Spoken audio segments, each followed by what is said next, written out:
Hey, what's up, students? I hope you are doing well and excited for your new video about narration. तो आज के इस video में हम देखेंगे स्पेशल रूल्स। इससे पहले की वीडियो में हमने पढ़ा था जनरल रूल्स, और जनरल रूल्स में हमने देखा था change of persons, change of tenses और change of other parts of speech. तो इसमें हम देखेंगे क्या है रिपोर्टेड स्पीच में, अर्थात इन्वर्टेड कामा के भीतर assertive, interrogative, imperative, optative, exclamatory sentences का प्रयोग होने पर कुछ खास प्रकार के नियमों का पालन करना होता है, और ये नियम स्पेशल रूल्स कहलाते हैं, यानी कि विशेष नियम कहलाते हैं। तो क्या है एसर्टिव सेंटेंस? तो यदि इन्वर्टेड कामा के भीतर एसर्टिव सेंटेंस का प्रयोग है तो उसे इनडायरेक्ट में निम्न तरह से बदलते हैं। तो आइए देखते हैं पहला क्या है। सबसे पहला स्टेप हमारा क्या है, रिपोर्टिंग वर्ब। रिपोर्टिंग वर्ब क्या होता है? तो स्टूडेंट्स, जिन लोगों को नहीं पता है रिपोर्टिंग वर्ब क्या है, वो हमारी पहली वीडियो देखकर आसानी से जान जाएंगे। तो रिपोर्टिंग वर्ब से टू, सेज टू और सेड टू को क्रमशः टेल, टेल्स या टोल्ड में बदलते हैं, किंतु यदि से, सेज और सैड के साथ ऑब्जेक्ट ना दिया हो तो इन्हें नहीं बदलते हैं। अर्थात से, सैज और सैड के बाद यदि टू लगाकर ऑब्जेक्ट नहीं दिया हुआ है तो इनमें हम कोई परिवर्तन नहीं करते हैं, ऐसे ही उतार देते हैं या लिख देते हैं। और दूसरा स्टेप है कामा और इन्वर्टेड कामाज को हटाने के लिए कंजंक्शन दैट का प्रयोग करते हैं। और अगला स्टेप क्या है students? Step three. Step three में हम क्या करते हैं, जनरल रूल्स को फॉलो करते हैं। तो स्टूडेंट्स, जिनको जनरल रूल्स नहीं पता है वो हमारी पहली वीडियो को देख ले, और पहली वीडियो का ये जो लिंक है वो आपको डिस्क्रिप्शन में मिल जाएगा। तो क्या है examples, my friend said to me you are not a wise man. तो क्या है देखिए, सेड टू पहला स्टेप हमने बताया था, सेड टू को किसमें बदलते हैं, टोल्ड में। तो माई फ्रेंड टोल्ड मी, और कामा इन्वर्टेड कामा को हटाने के लिए हमने कंजंक्शन दैट का प्रयोग किया है। और तीसरा स्टेप हमने बताया था जनरल रूल्स को फॉलो करते हैं, और जनरल रूल्स में हमने पढ़ा था चेंज ऑफ पर्सन्स। तो चेंज ऑफ पर्सन्स यानी किसका है, सेकंड पर्सन का ऑब्जेक्ट के अनुसार चेंज करेंगे, सब्जेक्टिव केस। तो मी का सब्जेक्ट आई हो गया। और दूसरा हमने पढ़ा था कि जनरल रूल्स में क्या होता है, चेंज ऑफ टेंसेस। तो simple present change into simple past. तो आई के साथ वाज लगा दी है, नॉट अ वाइज मैन हो गया, निगेटिव था सेंटेंस, निगेटिव में है। दूसरा है सी सेड टू मी, उसने मुझसे कहा I will see you again tomorrow, हम तुम्हें कल दोबारा मिलेंगे। तो देखिए सेड टू को हमने टोल्ड में बदल दिया है, कामा इन्वर्टेड कामा को हटाने के लिए दैट का प्रयोग किया है। और तीसरा स्टेप क्या था हमारा कि इसको हम जनरल रूल्स में पढ़े थे चेंज ऑफ पर्सन। तो आई को हम बदलेंगे सब्जेक्ट के अनुसार, सब्जेक्ट हमारा सी है तो क्या हो गया she would see me again the next day. Tomorrow को हमें किसमें बदलना है, द नेक्स्ट डे में। ये किसका है, जनरल रूल्स का है, change of other parts of speech. You second person का है तो इसको हम ऑब्जेक्ट के अनुसार बदलेंगे, मी के अकॉर्डिंग मी हो गया। क्या है, the fruit seller said my mangoes are really delicious. यानी जो फल विक्रेता था उसने कहा कि मेरे जो आम है वो वास्तव में बहुत ही स्वादिष्ट हैं। तो क्या है, the fruit seller sad that. अब देखिए स्टूडेंट्स, यहाँ पर ऑब्जेक्ट नहीं दिया हुआ है, तो हमने बताया था कि ये से, सैज, सैड के बाद टू लगाकर ऑब्जेक्ट नहीं दिया हुआ है तो हम वैसे ही लिख देते हैं। यहाँ पर हमने वैसे लिख दिया है। कामा इन्वर्टेड कामा को हटाने के लिए दैट का प्रयोग।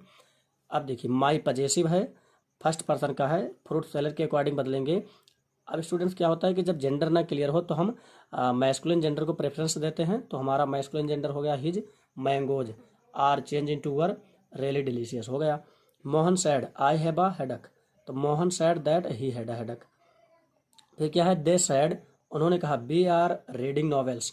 तो बी फर्स्ट पर्सन का है, प्लूरल, सब्जेक्ट के अकॉर्डिंग चेंज करेंगे, दे हो गया तो they say that they are reading novels. अब स्टूडेंट्स देखिए, यदि हमारा रिपोर्टिंग वर्ब प्रेजेंट या फ्यूचर में होता है तो क्या करते हैं हम, रिपोर्टेड स्पीच के टेंस में कोई परिवर्तन नहीं करते हैं। यहाँ पर इस प्रेजेंट कंटिन्यूस था तो इसको हमने प्रेजेंट कंटिन्यूस में ही रखा है। My friend says to me you are not a wise man, ये भी प्रेजेंट इंडिफिनिट है तो क्या होगा, my friend tells me that I am not a wise man. फिर क्या है, सी सेज टू हिम, तो she tells him that she can give 100 rupees. और अगला है he said to me you are a good boy. तो said to को हमें किस में बदलना है, टोल्ड में। तो he told me that, you second person का है, ऑब्जेक्ट के अनुसार चेंज करेंगे, सब्जेक्टिव केस चाहिए तो मी का सब्जेक्टिव केस क्या होता है, आई। तो he told me that I was a good boy. फिर क्या है, he said to you you are a good boy. अब देखिए स्टूडेंट्स, यहाँ पर क्या है सेड टू, तो सेड टू को हम किस में बदलेंगे, टोल्ड में। यू क्या है, ऑब्जेक्ट क्या है, यू सेकंड पर्सन का है, ऑब्जेक्ट के अकॉर्डिंग चेंज करेंगे, ऑब्जेक्ट भी हमारा यू है तो हम यू को यू ही रहने देंगे। तो he told you that you were ये गुड बॉय। आगे देखते हैं। तो देखिए स्टूडेंट्स क्या है, some important facts of assertive sentence, यानी असर्टिव सेंटेंस के कुछ इंपॉर्टेंट फैक्ट हैं, उनको हमें याद रखना है। तो क्या है, यदि रिपोर्टेड स्पीच में मस्ट का प्रयोग, क्या है, यदि रिपोर्टेड स्पीच में मस्ट का प्रयोग है तथा मस्ट से नैतिक कर्तव्य, जिम्मेदारी, नियम, सिद्धांत आदि का बोध हो तो इनडायरेक्ट में मस्ट को ज्यों का त्यों रहने देते हैं। जैसे he said one must do one's duty, उसने कहा प्रत्येक को अपना कर्तव्य करना चाहिए। अब ये हमारा क्या है, कर्तव्य है, जिम्मेदारी है, तो क्या लिखेंगे students, he said that one must do one's duty. फिर क्या है, she said comma inverted comma we must love our country, हमें अपने देश से प्रेम करना चाहिए। तो देखिए ये भी हमारी एक नैतिक कर्तव्य है, तो क्या करेंगे, she said that we must love our country. अगला है he said we must obey our parents, ये भी हमारा कर्तव्य है, तो he said that we must obey our parents. अगला है they said comma inverted comma students must respect their teachers, तो they said that students must respect their teachers. तो यहाँ पर स्टूडेंट्स हमने सीखा है कि अभी तक अगर मस्ट से नैतिक कर्तव्य, जिम्मेदारी, नियम, सिद्धांत आदि का बोध है तो हम क्या करेंगे, मस्ट को नहीं चेंज करते हैं।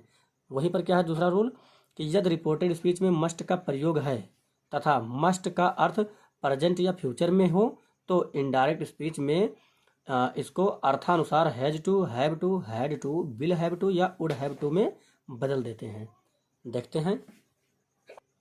तो क्या है students, he said I must read this book to pass the examination. अब देखिए क्या है कि I must read this book to pass the examination, परीक्षा को पास करने के लिए हमें यह किताब अवश्य पढ़नी होगी। अब ये स्टूडेंट्स क्या है, होगी, गा गी गी का सेंस निकल रहा है, यानी कि फ्यूचर है, तो क्या करेंगे, he said that he had to read that book to pass the examination. अब ये दैट कहाँ से आया है, तो दिस का हम दैट कर दिए हैं। अगला है Varsha said I must go to Malaysia next year, क्या कह रही है कि मैं अगले वर्ष मलेशिया जाऊंगी, तो फ्यूचर की बात है, तो क्या करेंगे, Varsha said that she would have to go Malaysia the following year या द, हाँ ठीक है, द फॉलोइंग ईयर। और फिर क्या है अगला, my brother says to me I must buy ये कार। अब ये क्या है, प्रेजेंट में है, तो क्या करेंगे, my brother tales me that he has two by ये कार। आगे देखिए स्टूडेंट्स क्या है, नीड नॉट और डेयर नॉट में समानता कोई परिवर्तन नहीं करते हैं, किंतु निम्न परिस्थिति में नीड नॉट को वुड नॉट हैव टू या डिड नॉट हैव टू में बदल सकते हैं। जैसे क्या है, Geeta said I need not go to office on Sundays, तो गीता ने कहा कि मुझे रविवार को ऑफिस जाने की आवश्यकता नहीं पड़ती है या नहीं जाने की आवश्यकता है, तो क्या करेंगे, Geeta said that she would not have to go to office on Sundays. अगला रूल क्या है, रूल नंबर 4, यदि डायरेक्ट स्पीच में सर या मैडम या योर ऑनर जैसे सम्मान सूचक शब्दों का प्रयोग है तो इनडायरेक्ट स्पीच में इन शब्दों को हटा देते हैं और रिपोर्टिंग वर्ब सेड या टोल्ड के पहले अथवा रिपोर्टिंग वर्ब के ऑब्जेक्ट के बाद रिस्पेक्टफुली शब्द जोड़ देते हैं।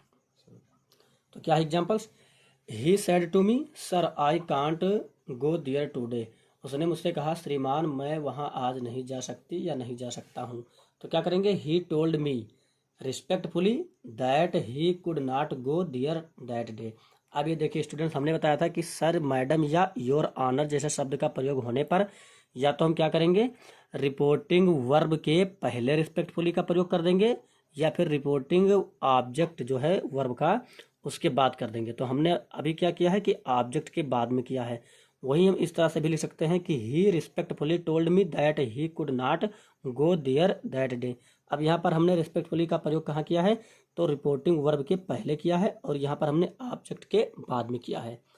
अगला है, यदि इन्वर्टेड कामा के अंदर संबोधन के शब्द हैं और सेड के बाद ऑब्जेक्ट नहीं दिया हुआ है तो उस संबोधन के शब्द को ऑब्जेक्ट बना दिया जाता है। जैसे क्या है, she said you are foolish Mukesh. अब यहाँ पर देखिए स्टूडेंट्स, कामा लगा हुआ है, तो कामा लगने का मतलब क्या है कि जो मुकेश है ये कहीं ना कहीं रिपोर्टेड स्पीच का पार्ट नहीं है, किसका है, रिपोर्टिंग स्पीच का है। तो क्या करेंगे, she said that you were foolish Mukesh. अब ये गलत है, क्यों, क्योंकि ये मुकेश जो है ये रिपोर्टिंग वर्ब का या रिपोर्टिंग स्पीच का पार्ट है, तो यहाँ पर एक गलत होगा क्योंकि हमने इसको कहाँ लिख दिया है, रिपोर्टेड स्पीच में। तो इसका सही आंसर क्या होगा, सी told Mukesh that he was police. और एक बात को अपने दिमाग में रख लेना स्टूडेंट्स कि ऐसी स्थिति में हमें सैड के बाद टू का प्रयोग नहीं मिलेगा। अगर वो संबोधन वाला शब्द है। आगे देखते हैं क्या है। Prabha said Munna I want to help you. Prabha ने मुन्ना से कहा कि मैं तुम्हारी मदद करना चाहती हूँ। अब यहाँ पर देखिए मुन्ना के बाद में भी कामा लगा है, ये कहीं ना कहीं इधर इसको धक्का दे रहा है, इधर से पुश कर रहा है कि आप अपने पार्ट में जाइए। तो क्या है, Prabha told Munna that she wanted to help him. अब ये सी कहाँ से आया है, तो आई फर्स्ट पर्सन का है, प्रभा के अकॉर्डिंग चेंज होगा। प्रभा एक लड़की है तो सी हो गया। प्रेजेंट इंडेफिनिट वांट का वांटेड हो गया। यू सेकंड पर्सन का है, मुन्ना के अकॉर्डिंग तो हिम हो गया। अगला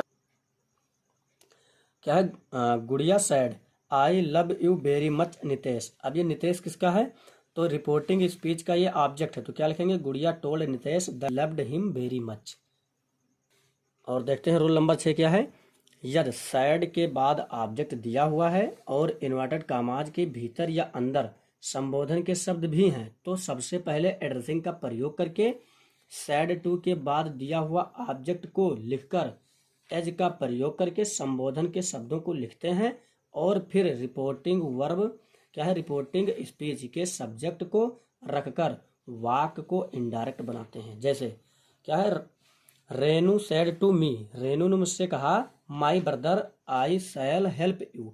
अब ये देखिए स्टूडेंट, हमने क्या कहा है कि सबसे पहले एड्रेसिंग का प्रयोग करेंगे, उसके बाद रिपोर्टिंग वर्ब का जो ऑब्जेक्ट है उसका प्रयोग करेंगे, उसके बाद एज का प्रयोग करेंगे, और उसके बाद हमने क्या कहा है कि जो मतलब एड्रेसिंग वाला वर्ड है यानी जो संबोधन वाला शब्द दिया हुआ है उसको लिखेंगे। तो संबोधन का शब्द क्या था, माई ब्रदर। माई किसके लिए लगा है, तो रेनू के लिए। ये माई के चेंज करेंगे रेनू के अनुसार, तो क्या हो जाएगा, हर ब्रदर। आई, तो आई किसके लिए है, रेनू के लिए है, तो रेनू का लिख देंगे कामा लगाने के बाद। Renu told me that she would help me. अगला है, Pandit Nehru said to the people friends here I thank you all. तो addressing the people as friends PT Nehru said that there he thanked them all. और स्टूडेंट्स ऐसे sentences को या ऐसे direct speech को हम इस तरह से भी इनडायरेक्ट में लिख सकते हैं। P T Nehru address the people as friends and said that there he thanked them all. बशर्ते स्टूडेंट्स आप लोगों को एक बात याद रखनी है कि अगर हम एड्रेसिंग का प्रयोग करते हैं तो हमें एंड का प्रयोग नहीं करना है, किंतु अगर हम एड्रेस्ड लगाते हैं सब्जेक्ट के बाद में तो हमें एंड से जोड़ देना है।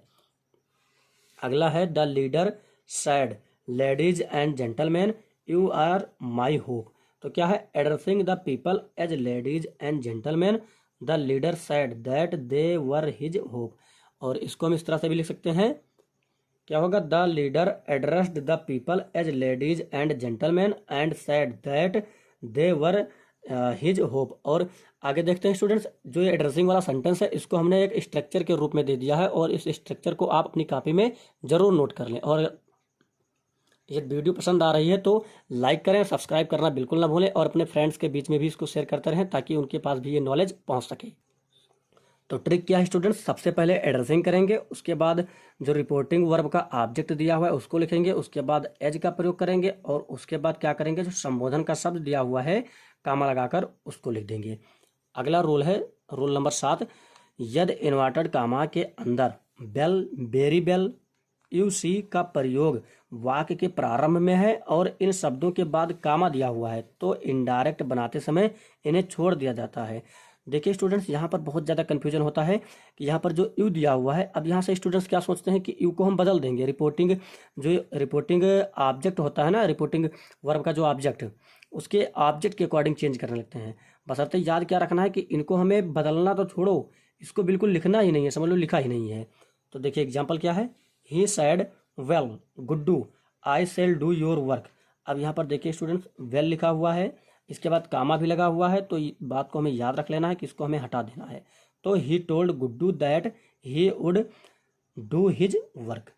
फिर देखिए रूल नंबर 8 क्या है, कभी कभी दो कामाज के बीच में कोई शब्द समूह या क्लाज आ जाता है जो कुछ इस तरह से हैं, यानी ये क्लाज इस तरह से हैं। क्या है, I know, I C, I suppose, they say, you know, to tell you frankly, to tell the truth etcetera. ऐसे कई प्रकार के फ्रेज या क्लाज आ जाएंगे तो इनको भी इनडायरेक्ट बनाते समय हम छोड़ देते हैं। क्या है, तथा इनके बाद कामा दिया होता है तो इनडायरेक्ट बनाते समय इन्हें छोड़ देना चाहिए।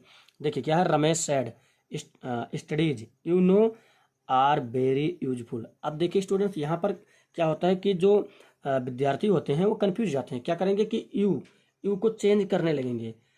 बट याद क्या रखना है कि ये जो क्लाज और फ्रेज दिए हुए हैं, इन फ्रेज को हमें अपने माइंड में रख लेना है कि अगर ऐसा दिया हुआ है और कामा का प्रयोग है तो इन्हें हमें हटा देना है। तो क्या करेंगे, रमेश सेड दैट, यूनो को अगर हम हटाएंगे तो क्या बच रहा है हमारा, स्टडीज। तो क्या लिख देंगे, स्टडीज आर वेरी यूजफुल। अब देखिए स्टूडेंट्स, इसका टेंस भी नहीं बदलेगा क्योंकि ये बात सत्य है कि पढ़ाई लिखाई हमारे लिए बहुत ज़्यादा उपयोगी है।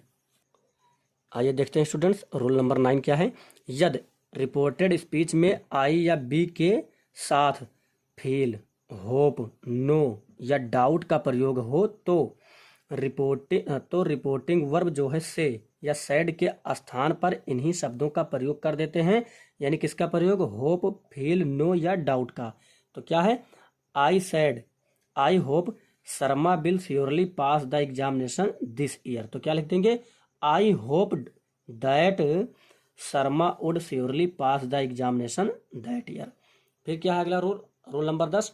यदि रिपोर्टिंग वर्ब का प्रयोग वाक्य के बीच में या अंत में है तो उसे इनडायरेक्ट में बदलते समय स्टार्टिंग में लिख देते हैं, यानी प्रारंभ में लिख देते हैं। अगर वो जो हमारा रिपोर्टिंग वर्ब है वो डायरेक्ट स्पीच में होने पर वाक्य के बीच में है या अंत में है तो इनडायरेक्ट बनाते समय हम क्या करते हैं, उसे सबसे पहले यानी शुरुआत में लिख देते हैं। तो क्या है, हाँ, कामा इन्वर्टेड कामा पहले ही लिख चुका है तो क्या लिख देंगे, क्या है, he has left the office he said. अब ये जो हमारा रिपोर्टिंग वर्ब है या रिपोर्टिंग स्पीच ये क्या है, वाक्य के अंत में है तो इसको हम प्रारंभ में लिख देंगे, he said that he had left the office. अगला है, you are a good student the teacher said to me because you have won the first prize. तुम एक अच्छे विद्यार्थी हो क्योंकि तुमने पहला प्राइज जीता है। अब ये देखिए, the teacher said to me कहाँ पर है, बीच में, तो हम क्या करेंगे, इनडायरेक्ट बनाते समय इसको सबसे पहले यानी प्रथम में लिख देंगे। तो the teacher told me that I was a good student because I had won the first prize. And thanks for watching this video and keep supporting. If you like this video please don't forget to like, subscribe and share. Thank you.